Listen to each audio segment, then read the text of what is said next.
I'm Joe Madureira. I'm the CEO and creative director at Airship. Ruined King is an RPG with turn-based combat. Knock him down. And you play a group of champions that are from all parts of the world. They converge in Bilgewater, which is this town of like traitors and rogues and thieves. Some live there, some are just transient and visiting for who knows what purposes. Hear that? Something just moved out there.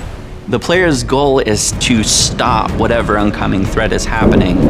And it's the rebirth of the Ruined King. It's a story largely about misfortune and Alawi. And these are characters with a kind of a strained history. You know, they're sometimes friends, sometimes foes. They're having to work together. Alawi, it's been a while. I was starting to think you were avoiding me. You throw in a guy like Brahm, who's just bringing positivity to like every scene. This will be fun, yes?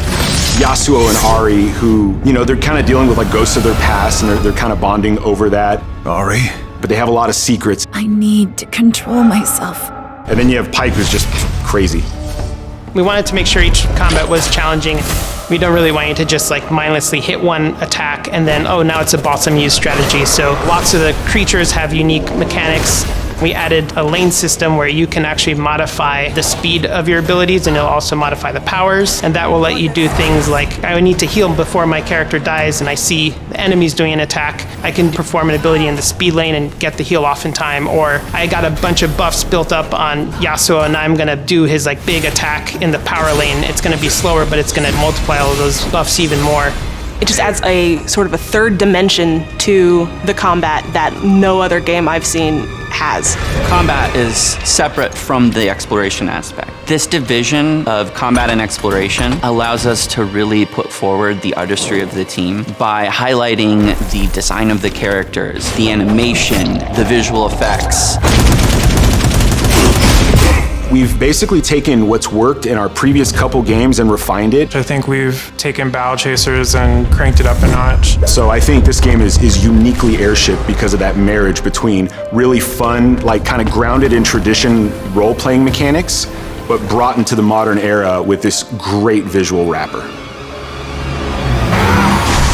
Because of my background in comics, I approach everything as sort of like, what is the comic book version of this character or this scene?